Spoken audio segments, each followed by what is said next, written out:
fun game. We were trying to work on some different things today defensively. I thought that we grasped it pretty well. We haven't worked it on it in practice, but we put it out there, and I thought our defense looked better when we went to our zone. I thought that the ball got shared so well as a team. I just felt really, I was humbled by some of the things that we've done, and the unselfish play that we played with, and the grit that we showed, diving for loose balls, and different people getting hard hats, and things of that nature. So I'm excited about the future. I'm excited about, getting out there and practice on Sunday, and hopefully we can beat somebody on Sunday, and then Monday, and then Tuesday, and when the ball goes in the air on Wednesday, hopefully we're ready to really pounce on somebody. Okay, we're joined today by Sophie, Isa, and Deasia. We'll do questions for just the student athletes now, and Jesse. Deasia played great throughout that first half. Is there something that felt different today as opposed to Lafayette earlier in the week? I wouldn't say as far as like teams, I don't think that plays a part in it. It's just, trying to keep the same mentality or one mentality. And I think with that, my staff does a good job with, reminding me of what I'm capable of doing. And then it's also me trying to keep in mind like what I'm able to do as well. So it's just me trying to maintain one mentality. Sometimes it's harder to do than other days. So I think today was a good night. Defensively in the second half, just what was working well for you guys on that end? Who are you asking? Sophie. Okay. Yeah, sure. I feel like second half we were just flying around, really helping each other. We had each other's back in help defense. I mean, we lacked a few times there, but I think mostly we're just flying around, had each other's back. So yeah, definitely helped. Isa, this one's for you. First hard hat, how does it feel? And also, really productive game for you. What was working well? I'm sorry, could you repeat Really that? productive game for you. What was working in your second start of the year? Thank you. And I feel like what works for me is just, I feel playing unselfish basketball, just not thinking about just scoring, just those things, thinking about my team, like how can I help my team be better, being unselfish. And I feel like that's what works, and just the hustle plays, just giving my all. I feel like that's me, that's how it works, yeah. That's awesome. And Isabel, as you get kind of further into the season after so long without playing every single game, do you feel like you're just starting to find your groove again? Yeah, I feel like slowly but surely. I feel also the staff just helping me, reminding me to what I'm capable, like Deasia said, like reminding me what I'm capable of, believing in me. And I feel like that's really helping me, motivate me to like keep going and to get into the rhythm again of basketball. Sophie, that's back-to-back games where you get the first points. Is there anything that you think is helping you early on in contests? I mean, probably just getting like my teammates getting me the ball. It was a great pass. I'm not sure who it was from, but yeah, great. Like big man getting me open as well. So yeah, and that's just comes down to my teammates getting me open. Couple more questions for the student athletes. You first. Isabel, how exciting is it for you to see kind of that rotation down low and getting everybody involved in the paint? It's very exciting, especially like today. Kara had an amazing game. I feel like she just gave us the rhythm. And I feel when our guards look inside, they give us the ball and things. They believe in the bigs, and when the bigs can finish, we just pass it out. So I feel like it's very exciting just to see how our team works together. Deasia, you guys go to the zone at the end of the first half. Kind of a new wrinkle. Just how did it feel being in that zone? It felt better than our man-to-man defense in the beginning. We worked really well, more in the zone, and we were able to hold them to, I think, 0 points when we first got into it. So it felt good to, be in sync with the rest of the players that were on the floor with me. And, yeah. Deasia, this is for you. Before the game, it was announced that Dom would miss a year, and I'm just curious, as a primary ball handler, you, Lexi, and Kennedy, what did you think of the younger players again today? They're going to have to play those big roles throughout the course of the season now. Of course, we would like, to have Dom out there with us, but seeing the younger guards underneath me do what they do and have a confidence and just be able to, manage the team or manage the moment is good. Although, like I said, Dom, she's a special talent, and I played with her about 2 years ago, and we did some fun things. We did some special things, and, her having this injury, it touched me in a different way because we came here with a plan together, and it's just, it's something we're going to have to grow through and go through and then figure out how to get to the end. Yep. Two more questions. We'll go Carson and then Justin. Question for Deasia. Deasia, a couple opportunities where we saw Lexi McNabb being the primary ball handler and then you stepping into the shooting guard position. Is that something we're going to see a little bit more this season? I think so. I think I'll be playing a little bit of both, a little bit more than expected, but whatever the team needs me to do is what I'm going to do, and yeah. Last question, Justin. And Isabel, you looked really strong in the paint early on. Is there any one part of your game that you feel like is feeling more natural coming back into the fold? That's a hard question. I feel like just playing inside is what I do, and I feel like that's the most natural thing for me. Thank you. Thank you. Thanks. Thank you so much. Good job, ladies. Good job. All right, we'll take questions for Coach Paul.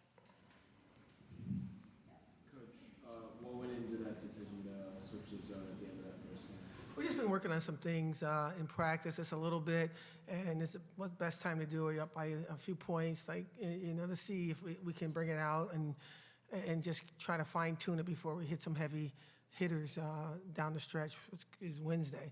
So we got 3 or 4 defenses we're going to try to go to this year, and we're just going to slowly pull them out earlier than normal, and so we can get more fine-tuned and when fans are in the stand. Coach, I got to know what you said at halftime. Your team went for 34 points, 15 of 19 from the floor in the third quarter. What did you say at half? We just have some fun, We just about joy and compassion and passion and discipline, integrity, those words that we're going to throw around all season long. And we reminded them what we stood for, and we were reminding them about the mirror that they're going to look at tonight. And let's make certain that you can be able to say some good things to yourself tonight. You don't have to score a lot of points. Our hard hat today was 6 and 4 points, 6 points and 4 rebounds. But she was was masterful in how she got everybody else to want to play with her, for her, and for this university. So it doesn't matter about how many points or rebounds you have. It's about what you bring to the table. And so I just felt everybody can look in the mirror tonight and say they left it out here. Coach, congratulations on the victory. It's already been a fairly complicated season for the team in terms of injuries and everyone coming back and out. And yet another one right before the game. How do you make sure your girls sort of stay on task and overcome this kind of adversity game after game? Adversity is about life, It's everything happens to help us become better in our lives, right? And I don't coach girls, and these young ladies come to me open and ready to understand, like, Coach, are you going to help me with just basketball and academics? Or are you going to help me with this thing called life? And life happens, and losing Dominique Camp, she was a kid that we brought here to really be that X factor to help us get to that next spot, because the young lady's tough. We didn't bring her last year because we have 4 young ladies that stayed, and they were all guards, and that wouldn't have made any kind of sense. And so this was a year we knew that we needed to bring in a point guard, and she was the only person I thought about, and to have her not play a game, it breaks my heart. It breaks Dee's heart. It breaks all of our Buffalonians' heart, because we know what she's capable of doing. And I was hoping it was like a sprain or something, but God has a plan, God sets it up in the perfect way. We don't always understand it. He said you don't have to always like it, but you got to surrender to the like eventually. And I'd say let's do that sooner than later. But we're going to continue to fight, and we're going to continue to face adversity. And having Georgia out is hard as well. We don't have Georgia Woolley out here. No one's talking about Georgia. Georgia's our second leading scorer, and having her out, I'm hoping that she can come back by the end of the next week. But what we have is all we have, and what we have will always be enough. We say that every day. Coach, your defense in the first half forced more turnovers tonight than you did in the entire first game. So how was the defense so effective early on? We got after it in the last couple of days, We just really not playing around with this defense and being shot ready. We're really hitting them. I've been gone for about a month, and our coach has done the best they could. But, the jack attack when she comes is, what am I talking myself in the third party for? That's weird, isn't it? When I decided, to show up and get after them a couple of days in a row, they let's just do it because it's the right thing to do, and we don't have to run if we do it the right way.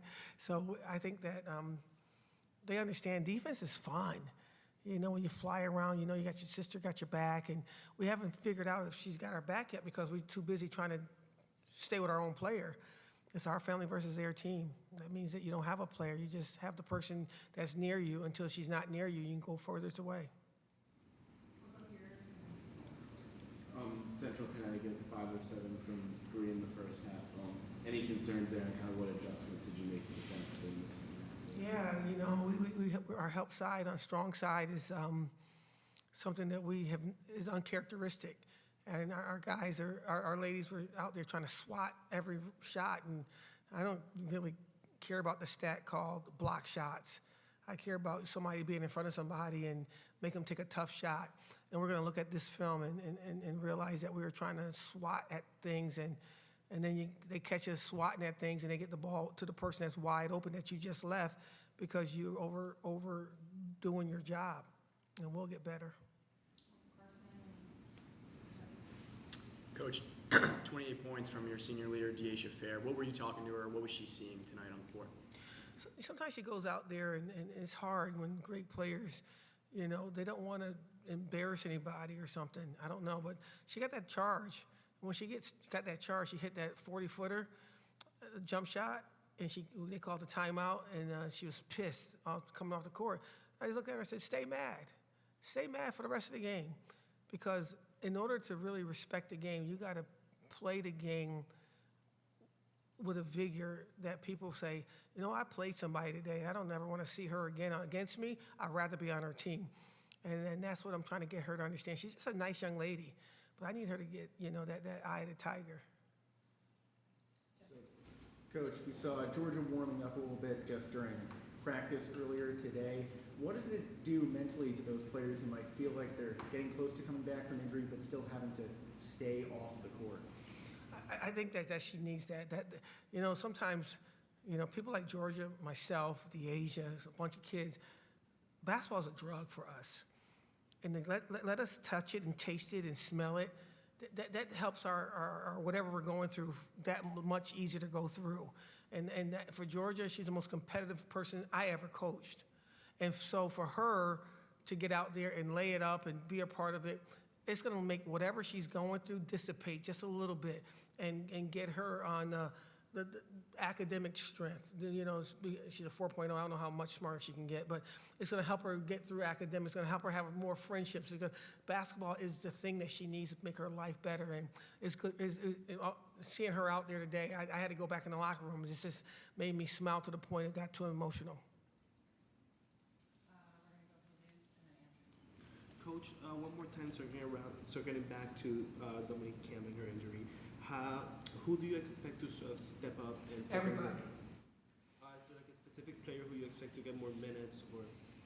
This is a team this is a family versus a team, and it doesn't matter who gets the minutes. It doesn't matter. I don't see anybody saying that's the person that's going to do it. Well, you know, we got another kid coming in December that just signed with us, and she has to come off the plane ready to play. 6-foot point guard. So her name is Maddie Potts, and we can talk about her now because she already signed. So we don't really care about who gets the more minutes. If we start saying names for that, then we're going to start owning that and then start creating a divide in our team. And I won't let anybody divide our team because it's our family versus their team. Last two questions for Coach. We're going to go to What did you tell Dom, Coach, when you learned about the injury? I just said, you know what? It's just hard when God does things to us that we can't seem to understand. You know, but it's a perfect plan for you and the makeup of his mind. And we got to trust this plan. It's not fun.